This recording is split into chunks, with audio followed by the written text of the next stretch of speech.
previous verses, the general transcendental qualification of the Supreme Personality of Godhead were described. Now the specific purpose of Lord's appearance is also described. By this different energies, He bestows different kinds of bodies upon the living entities who are conditioned by their propensity to lord it over material nature. But in the course of time, these living entities become so degraded that they need enlightenment. It is stated in Bhagavad Gita that whenever there is discrepancies in the discharge of the real purpose of this material existence, the Lord appears as an incarnation. The Lord's form as Kapila directs the fallen souls and enriches them with knowledge and devotion so that they may go back to Godhead. There are many incarnations of the Supreme Personality of Godhead, like those of the boar, the fish, the tortoise, and the half-lion. Lord Kapila is also one of the incarnations of Godhead. It is accepted herein that Lord Kapila Deva appeared on the surface of the earth to give transcendental knowledge to the misguided conditioned souls. Thus ends the Bhaktivedanta purport. So Kunti Devi is praying to Lord Kapila that you have assumed this body to diminish the sinful activities of the fallen and to enrich their knowledge in devotion and liberation. The material world has a purpose in the scheme of things of the Supreme Personality of Godhead, the creator of the material world.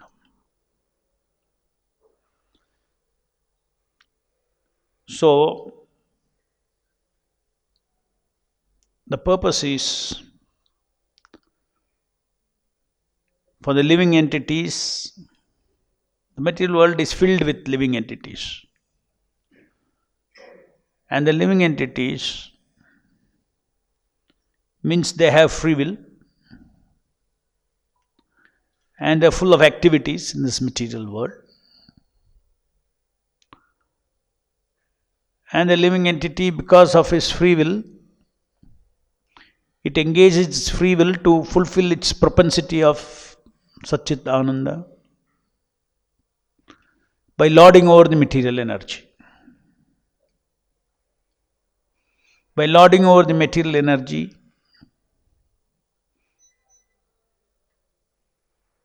means by controlling the material energy. Right from birth, every living entity wants to acquire, control the material energy, different kinds of material energies, in order to fulfill his Satrasa, Chitrasa, Anandarasa, power pleasure, knowledge pleasure, love pleasure, sense gratificatory pleasure. Every living entity in the material world, in order to satisfy these rasas, he needs to have the material energy, he needs to control the material energy. Now, entire material existence is filled with living entities continuously engaged in this kind of fruitive activities to enjoy the fruits of power rasa, knowledge rasa, love rasa, pleasure rasa, all these things, sense pleasure rasa. And he is using his intelligence, which is material intelligence, to control this material energy in order to fulfill its rasa.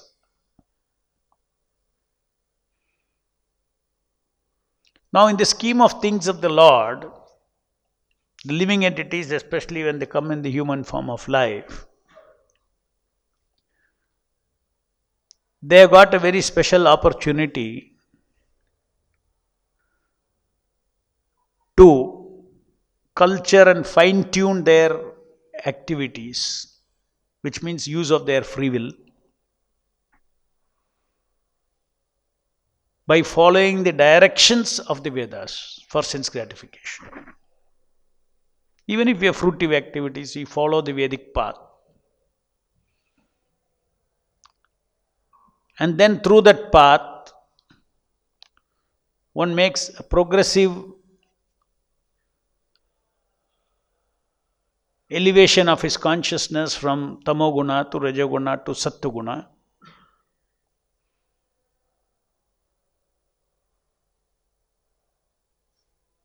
And then one takes the directions of a guru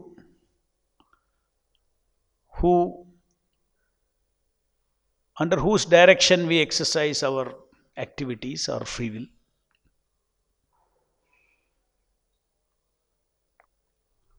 So that we get liberated.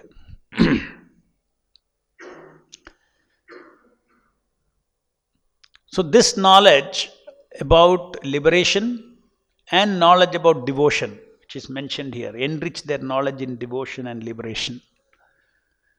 These two kinds of knowledge is not available within the material energy. These two kinds of knowledge is called transcendental knowledge. These two kinds of knowledge is stated here to be imparted by different incarnations. And it is this knowledge that purifies, or it is when the living entity acts through this knowledge, he purifies his activities and gets liberated, engaged in transcendental activity of devotion. If this knowledge was not there, the entire humanity will be directionless. Even when this knowledge is there, it is neglected, and Lord has to come down as different incarnation in order to remind the living entities about the goal of ultimate goal of every soul is to attain the spiritual platform, attain the spiritual world.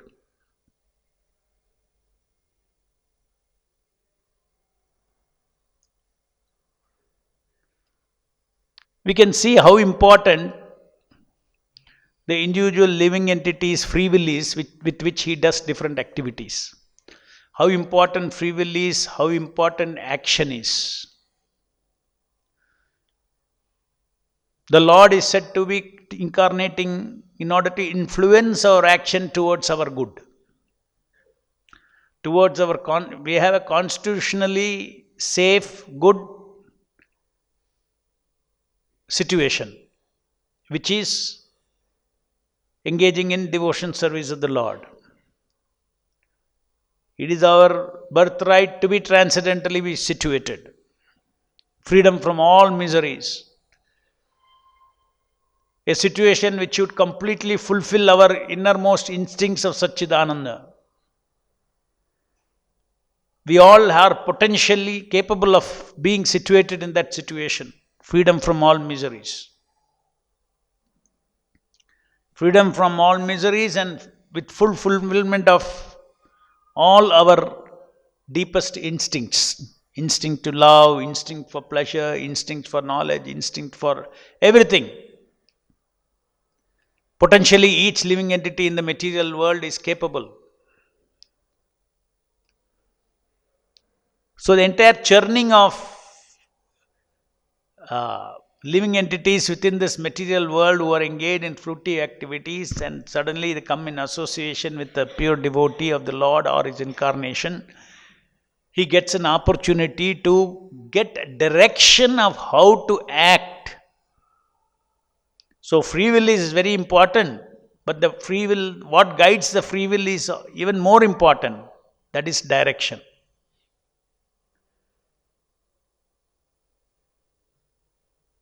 Free will is very important to go anywhere, isn't it? Suppose you are in a circle. There are 10 roads. To go through any of the roads, you need free will.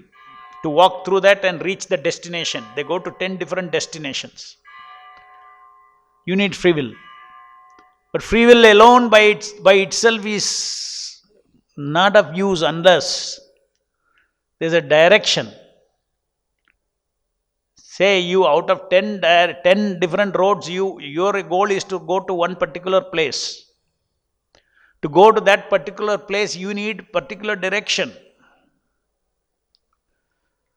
So we have to understand that our free will by itself can be very dangerous. It needs direction.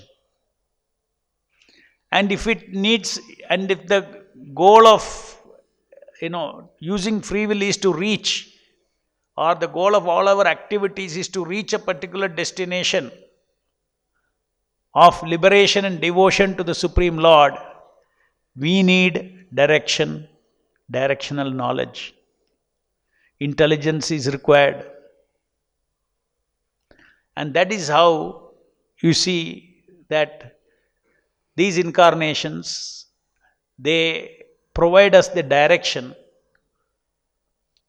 First of all, the basic direction is how to be directed so that we are free from all sinful activities. Since these sinful people are dependent on your direction, by your own will you assume incarnation as a boar and other forms. So when somebody is confused, he needs direction. So all the living entities in the material world are confused. That is why they do not know why they have come into this material world, what is the purpose of life. Nothing on their own they cannot know. Only when we meet a person who has seen the other side or who has seen the total truth, like a spiritual master, he can guide us and tell us that what you are looking for, you cannot find here in this material world through fruitive activities. I will give you direction by which you can fulfill your deepest wants. What you think as now your wants and desires are also not your wants and desires. They are perverted. You are haunted and you are satisfying haunted desires which are not your desires. You are following the dictates of Maya.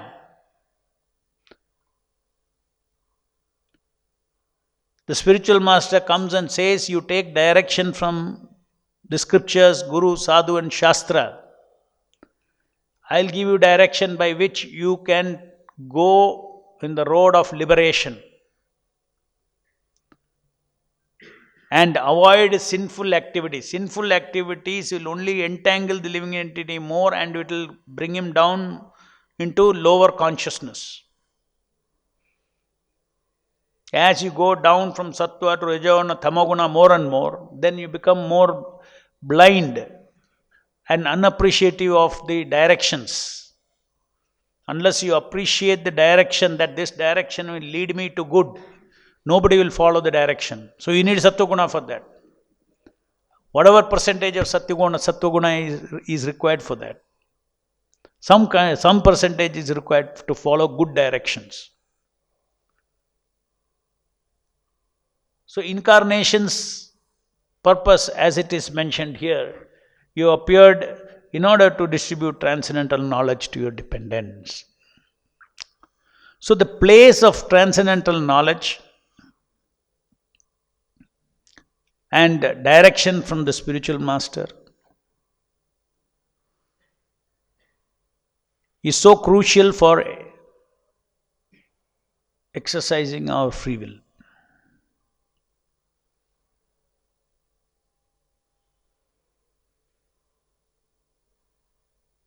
In a different way, we look at it, this situation. Our free will is the cause of all problems, as well as cause of liberation, as well as cause of love of Godhead.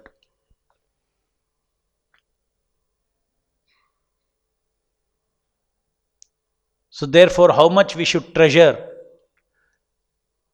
our ability to decide to act.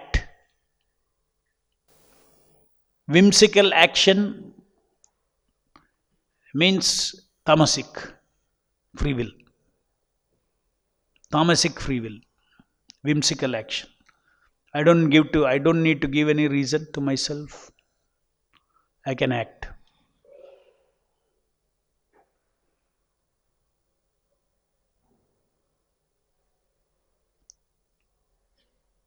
Our activity, our action, potency, or our free will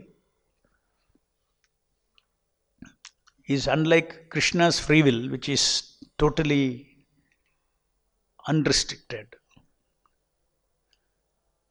Because he is all knowledge. But we need, according to different situation, different kinds of that situational knowledge in order to exercise the free will in the right direction. So one of the biggest obstruction for spiritual advancement is whimsical activities.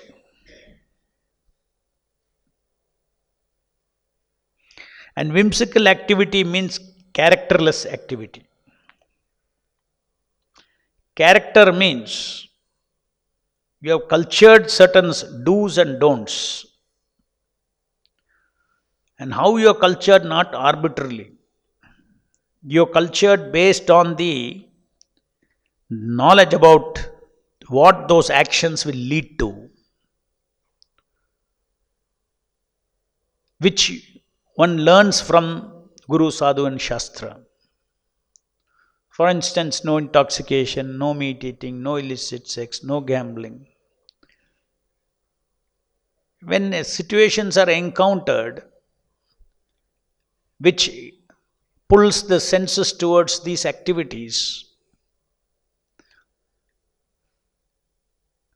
we have to unconditionally exercise our free will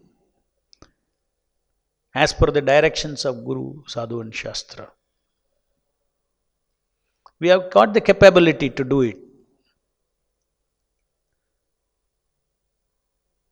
Character means you don't need at that point of exercising your free will, you don't need to do any reasoning. For every act, if you do reasoning, then your reasoning may not be pakka. Your reasoning may not be holistic. Your reasoning won't have the power to make you do what you should do and to not to make you do what you should not do. It is only the power of character building. Behind character, it is not ordinary knowledge, it is wisdom. Applied knowledge is called wisdom. Character is not simply based on character is pushed by wisdom. And this is what, if the Guru says, don't do this, don't do this, don't do this, don't do this, one should understand that there is Guru's wisdom behind it. So I am surrendered to my Guru. I may not know all that wisdom, but I will be intelligent if I follow his wisdom and not do all these things. Or do all these things.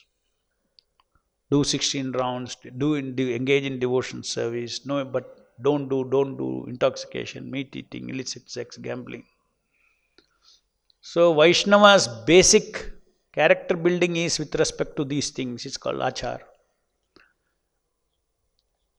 Without developing that character, one's consciousness can get kicked up and down like a football. People who are always on speculative platform, if they need reason for every act, they are sure to be kicked up and down like a football. Whereas a spiritualist, he does not go by on a speculative platform or on an intellectual platform to do or not do certain things. He does as what a Vaishnava should do, what a Vaishnava should not do. He wants to be a man of character, a devotee of transcendental character.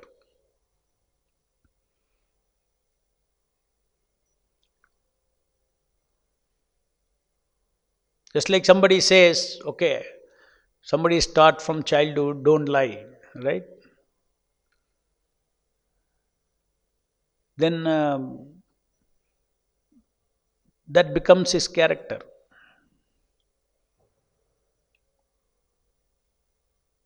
He doesn't need any reason why he should not lie. In the same way, all the things that we do in devotional service, if we are guided by character, then within those decisions of do's and don'ts, we exercise our secondary free will. Primary free will is in what? In deciding, just unconditionally deciding not to do or do as per Guru, Sadhu and Shastra. Willing with the wisdom of Guru. That is a primary free will that we have to exercise. Then we have got secondary free will to do this way, that way, all those things. It is a different matter.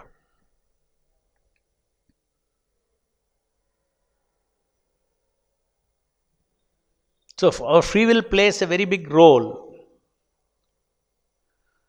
And another interesting thing about our free will is sometimes the free will, because the living entity is always after rasa. Either sat rasa or chit rasa or ananda rasa. Either power rasa or knowledge rasa or love, pleasure rasa. It's always in one of these things. If you take your 24 hours, you will see sometime you will be perceiving knowledge rasa. Suddenly you will go into the mode of pursuing sense gratification, pleasure rasa. Sometimes some portion of the time you will be spending in existential problems, sat rasa, power. How to achieve that, how to achieve this, all those things, right? How to do this work, how to maximize my collection and all those things, or maybe he'll be or managing how to achieve this end. So he is in the sat mode at that time. Or now you read Prabhupada's books, you want knowledge rasa, you seek and you're reading. That time you're in the chit rasa. Sometimes then some other times your mind goes towards sense gratification. Either Krishna gratification or sense gratification, senses. If you want to take prasadam, yes, that is Krishna gratification. But you are in the sense mode.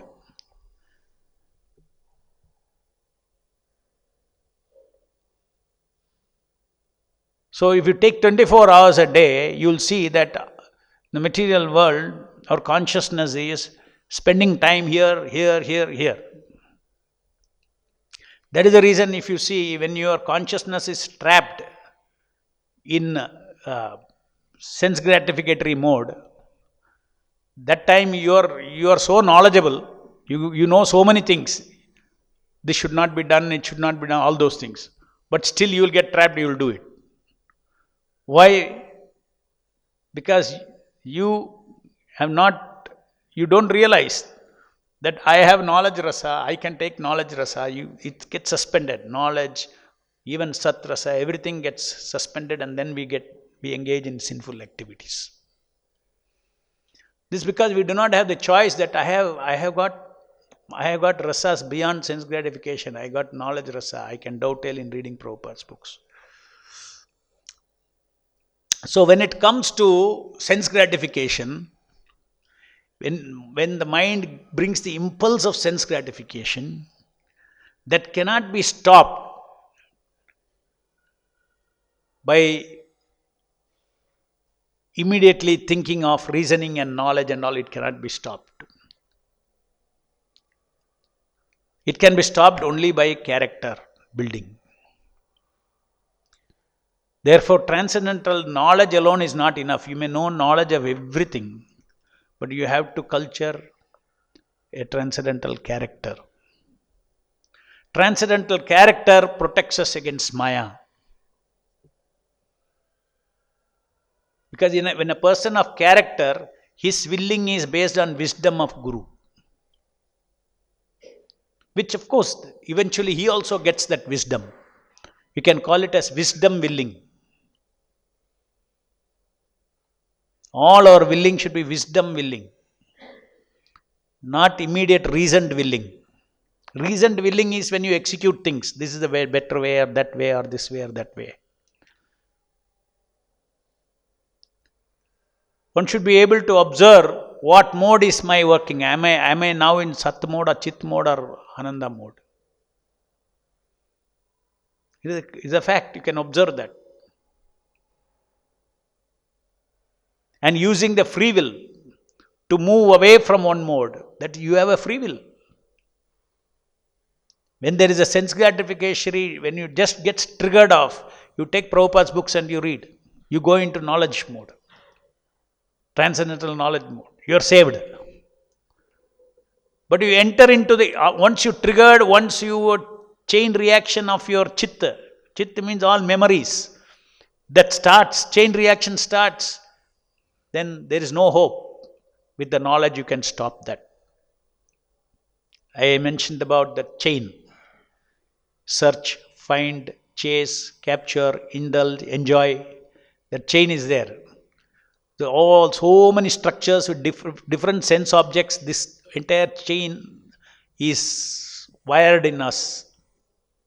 So you start anywhere there, then your knowledge will not be helpful at all. Tuck, tuck, tuck, tuck, like a chain, and then there is a indulgence in sense gratification. You have no free will there at that time. You are actually pushed around. Your free will was at the time of triggering it.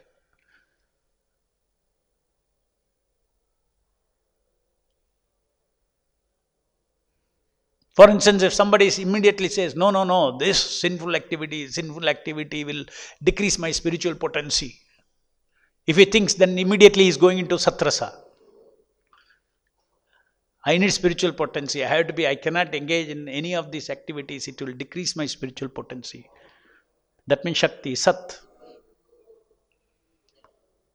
So because of that Satrasa, he will desist from the conditioned forces of sense gratification. So this way, management of free will is very important in our spiritual life.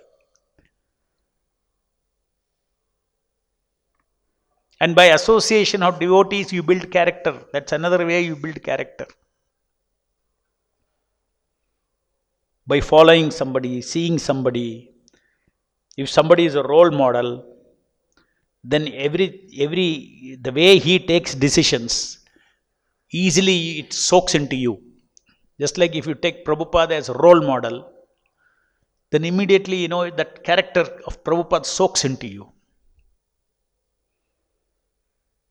No, I cannot do this.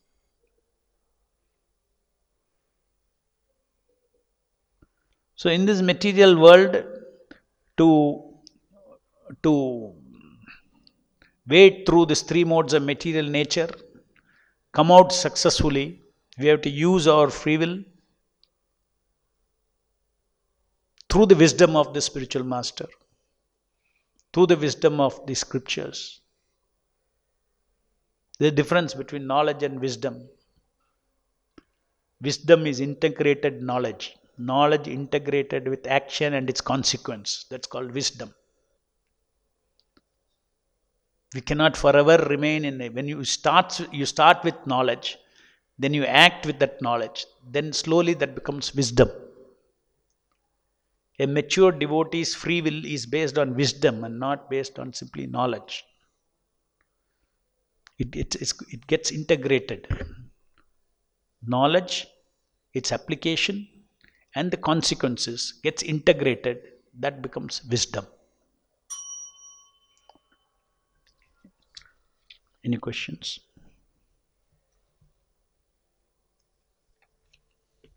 जय ग्रंथराज श्रीमद् भागवतम की जय, जगत गुरु शिल प्रभुपाद की जय.